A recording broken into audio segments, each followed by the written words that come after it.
નમસ્કાર મિત્રો કેશુ બાપાના આશીર્વાદ ગોપાલ ઇટાલિયા પર આમ આદમી પાર્ટીનો વિસાવદરમાં માસ્ટર સ્ટ્રોક કઈ વાત પરથી હું કહી રહ્યો છું આજે વિસ્તારથી વાત કરવી છે વાત એ કરવી છે કે જમાના સાથે ચાલતા આમ આદમી પાર્ટીને ખૂબ સારી રીતે આવડી ગયું છે વાત તો એ પણ છે કે ગોપાલ ઇટાલિયા ખૂબ જબરદસ્ત અત્યારથી જ મહેનત કરી રહ્યા છે અને એક જબરદસ્ત આયોજન સાથે આગળ વધી રહ્યા છે તેને ખબર છે કે કયા મુદ્દાને અડવાનું છે કયા મુદ્દાને નથી અડવાનું કયા મુદ્દાને પોતાની સાથે આગળ રાખી ચૂંટણી જીતી શકાય છે ખેડૂત અને કેશુ બાપા આ બે એ મુદ્દા છે કે જે મુદ્દાથી ગોપાલ ઇટાલિયા વિસાવદરના ધારાસભ્ય બની શકે છે આજે વિસ્તારથી વાત કરીએ ગોપાલ ઇટાલિયા આમ તો એક કાયદાના જાણકાર માણસ છે ગોપાલ ઇટાલિયા લડાયક મિજાજ ધરાવે છે અને ગોપાલ ઇટાલિયા છેલ્લા લાંબા સમયથી ગુજરાતમાં એક ચર્ચાનો વિષય છે દર મહિને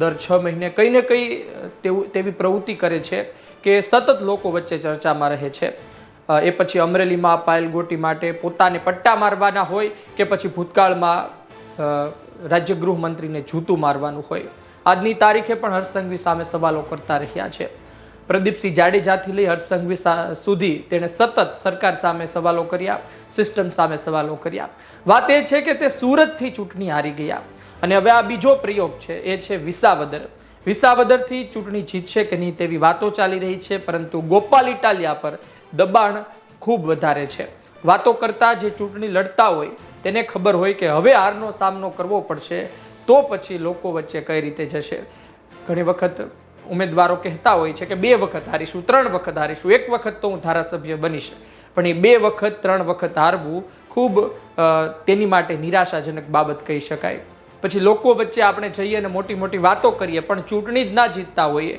તો લોકો પણ મહેણા મારે વાત એ છે કે આ તમામ વસ્તુ વિચારી ગોપાલ ઇટાલિયા એક આયોજન સાથે આગળ વધી રહ્યા છે કેશુ બાપાના નામ સાથે આગળ વધી રહ્યા છે આમ તો આ નવું નથી કેશુ બાપાનું નામ એ પછી સુરતના મુદ્દામાં પણ બોલે છે સુરતમાં કોઈ કેશુ બાપાના નામે રોડ બનાવતું હોય તો પણ એ બોલે છે અને અલગ અલગ મુદ્દે કેશુ બાપાના નામ સાથે તેઓ વાત કરતા રહ્યા છે જ્યારે કોઈ પૂછે ભારતીય જનતા પાર્ટીમાં તમારા સૌથી પ્રિય નેતા કોણ ત્યારે પણ એ કેશુ બાપાનું નામ લે છે એટલે લાંબા સમયથી એ કેશુ બાપાના નામ સાથે જોડાયેલા છે અને આ જ કેશુ બાપા વિસાવદરના એક દિગ્ગજ નેતા છે પૂર્વ મુખ્યમંત્રી તો ખરી પણ તેઓ 95-98 અને 2012માં ત્યાંથી ધારાસભ્ય પણ રહ્યા એટલે વાત એ છે કે કેશુ બાપા વિસાવદરના દિગ્ગજ નેતા છે ખેડૂતો માટે ખૂબ કામ કર્યું તો તેના નામ સાથે આગળ વધશું તો બેશક વિસાવદરમાં એક વર્ગ છે જે કેશુ બાપાને માને છે તે તેમની તરફ આવશે શરૂઆતમાં હું ટેકનોલોજીનો સારો ઉપયોગ કરવા લાગ્યા છે એ એટલા માટે બોલ્યો કારણ કે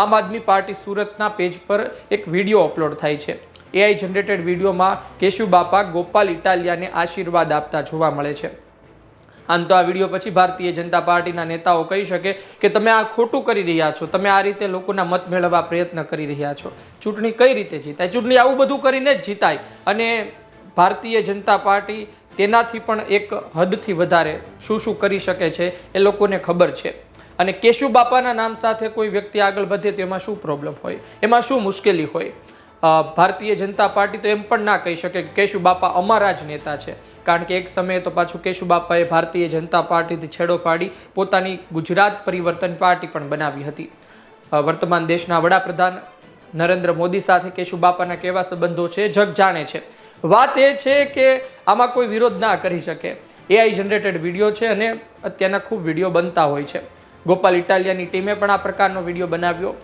પણ વાત એ છે કે ગોપાલ ઇટાલિયાને ખરા અર્થમાં કેશુ બાપાના આશીર્વાદ મળશે કારણ કે કેશુ બાપાના આશીર્વાદ તો એમના દીકરાને પણ નથી મળ્યા એટલે હું મતની દ્રષ્ટિએ કહું છું કારણ કે કેશુ બાપા 2012માં GPPના ધારાસભ્ય બન્યા વિસાવદરથી અને ત્યારબાદ તેમની ગેરહાજરી તે આપણી વચ્ચે નથી રહ્યા અને તેમના દીકરા પેટા ચૂંટણી લડ્યા હતા આમ તો ત્યારબાદ GPP ભારતીય જનતા પાર્ટીમાં ભળી ગઈ હતી 2014ની લોકસભા ચૂંટણી સમયે અને વિસાવદરમાં કેશુ બાપાની ગેરહાજરી પછી જે બેઠક ખાલી પડી એ બેઠકમાં તેમના પુત્ર લડ્યા હતા પણ સિમ્બોલ હતો ભારતીય જનતા પાર્ટીનો તો તેમના દીકરા પણ હારી ગયા હતા આ વાત છે એટલે કે તેમના દીકરાએ તો વધારે લોકો સુધી જનસંપર્ક કર્યો હશે, વધુ લોકો સુધી કહ્યું હશે કે ભાઈ હું કેશુબાપાનો દીકરો છું, તમે કેશુબાપાને જ 2012માં જીતાડ્યા હતા, આજે તેમની ગેરહાજરીના કારણે આ બેઠક ખાલી પડી છે, મને મત આપજો, હું તેમનો દીકરો છું, હું તેમનો વારસદાર છું રાજકીય, મને મત આપો, હું આ બેઠક ચલાવીશ. પણ લોકોએ મત ન આપ્યા, તેમને ન જીતાડ્યા. આ વાત છે. અને એ સમયે હર્ષદ રીબડિયા જીતીને આવ્યા હતા. આ વખતે પણ હર્ષદ રીબડિયા પોતે રેસમાં છે ને હર્ષદ રીબડિયાએ પોતાની એક ખેડૂત નેતા તરીકેની છબી પણ ઊભી કરેલી છે. પણ તેમાં એક કલંક છે, તેમાં એક દાગ છે, તો એ છે ગદ્દારીનો, કે તમે લોકોના મતે ચૂંટાયા અને ત્યારબાદ તમે વંડી ટપી ગયા, ભાજપમાં ભળી ગયા ને પછી તમને લોકોએ હરાવ્યા પણ ખરી 2022માં. ભૂપત ભાયાણી પર પણ એ દાગ કે તમને લોકોએ ચૂંટ્યા તો તમે પણ હર્ષદ રીબડિયા જેવા નીકળ્યા, તમે પણ વંડી ટપી ગયા, તમે પણ ભાજપમાં ચાલ્યા ગયા. એટલે કે આ વાત છે. કિરીટ પટેલ રેસમાં આગળ ચાલી રહ્યા છે. પણ વાત મૂળ એ જ છે કે જો કેશુબાપાના દીકરાને સીધી લીટી આશીર્વાદ ન મળ્યા હોય તો પછી મતના આશીર્વાદ ગોપાલ ઇટાલિયાને મળી શકે. એમાં એક આમ કે આપણે ફૂદડી કરે ને કે ભાઈ અપવાદ વાત એ પણ છે કે ગોપાલ ઇટાલિયા આમ આદમી પાર્ટીના બેનર સાથે ચૂંટણી લડી રહ્યા છે ને જે તે સમયે કેશુબાપાના પુત્ર જે ચૂંટણી લડતા હતા, ભલે એમણે કેશુબાપાના નામે મત માગ્યા, પરંતુ પાર્ટી ભારતીય જનતા પાર્ટી હતી. એટલે કે કદાચ ત્યાંના લોકો કેશુબાપાને સારી રીતે જાણે છે, તેમની વિચારધારા, અને તેમને શા માટે અલગ પાર્ટી બનાવવી પડી. ભારતીય જનતા પાર્ટીમાં તેમની વિરુદ્ધ એવા તો શું કામો થયા એ કદાચ ત્યાંના લોકો જાણે છે, એટલા માટે ભાજપને પસંદ નથી કરતા. એક કારણ કદાચ એ હોઈ શકે, બાકી જનતાનો મિજાજ તો આજ સુધી કોઈ નથી ઓળખી શક્યું. કારણ કે દર વખતે ચૂંટણીમાં કંઈ ને કંઈ પરિણામ લોકો બતાવે. જે અપેક્ષા રાખતા હોય તે પણ આવી શકે અને અપેક્ષા રાખતા હોય તેની બહાર પણ પરિણામ આવી શકે. એટલે ગોપાલ ઇટાલિયા પર આશીર્વાદ વરસી પણ શકે કેશુબાપાના અને ન પણ વરસી શકે. ગોપાલ ઇટાલિયા એક ખેડૂત નેતાની છબી ધીરે ધીરે બનાવી રહ્યા છે. આમ તો ખેડૂત નેતા તરીકેની છબી છે નહીં, એની પાર્ટીમાં ખેડૂત નેતા તરીકેની છબી તો એ સરખામણીમાં ઈસુદાન ગઢવીની વધારે છે.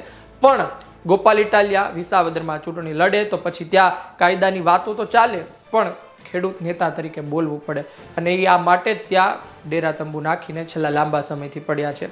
ગામડાઓ ફરી રહ્યા છે, લોકો સાથે બેઠકો કરી રહ્યા છે અને તેમની વાતોમાં આમ તો પહેલાં પણ ખેડૂતની ભાષા જે હોય, ખેતીના સાધનોની જે સાધનોના નામ આવે એ બધી ભાષાનો તે ઉપયોગ હવે કરે છે.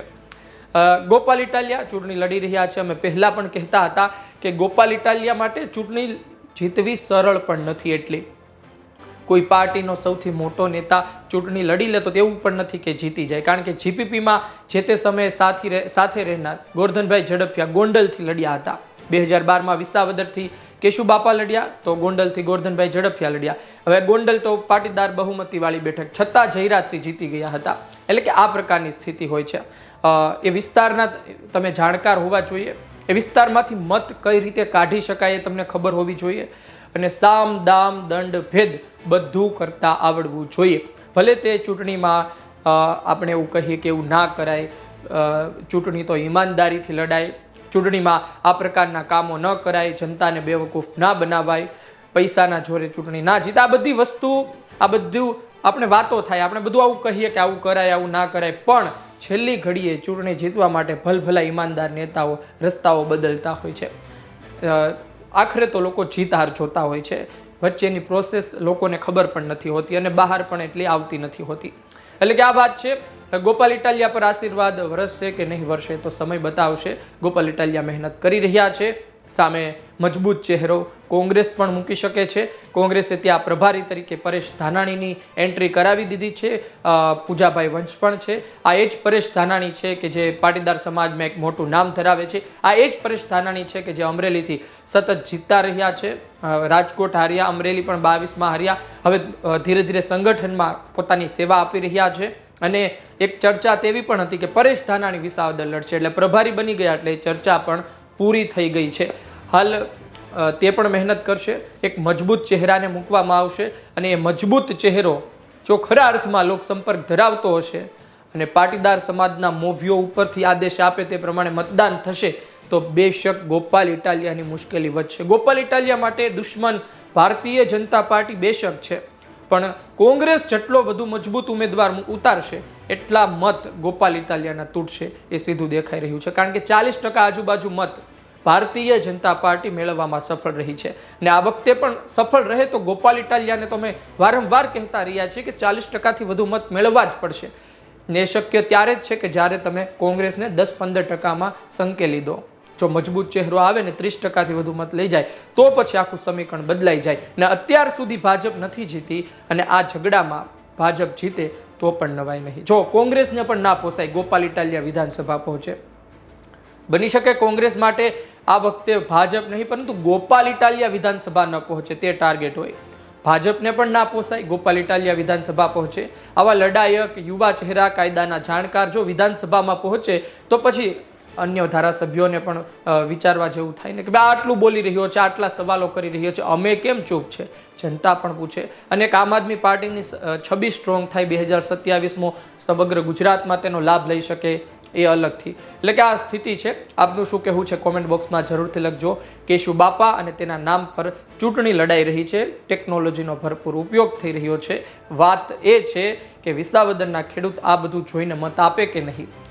સોશિયલ મીડિયા છે વિસાવદરની બહાર એટલી સ્ટ્રોંગ છે કે વિસાવદરમાં પણ એટલું સ્ટ્રોંગ છે. લોકો આ બધું જોતા રહેતા હોય છે. ખાસ કરી 28 સેકન્ડનો વિડીયો બનાવવામાં આવ્યો છે. તમે જુઓ કે લોકો પોતાના સ્ટેટસમાં મૂકી શકે. અને જો ચૂંટણીની તારીખ જાહેર થાય એ સાથે આ પ્રકારનો વિડીયો મૂકવામાં આવે તો હજુ આવનાર દિવસોમાં આમ આદમી પાર્ટી એ વિસ્તારમાં શું શું કરી શકે છે એ પણ જો. આમ તો આ બેઠક આમ આદમી પાર્ટીની જ હતી. એ તો ભૂપત ભાયાણીએ ગદ્દારી કરી અને ભાજપમાં ગયા, જનતા સાથે ગદ્દારી કરી. બાકી આ બેઠક તો આપની જ હતી. એટલે એક મેસેજ એ પણ પહોંચાડવામાં આવશે. આપનું આ તમામ બાબતે શું કહેવું છે કોમેન્ટ બોક્સમાં જરૂરથી જણાવજો. આ વિડીયો પસંદ આવ્યો હોય લાઈક શેર કરજો. મને આપશો રજા. નમસ્કાર.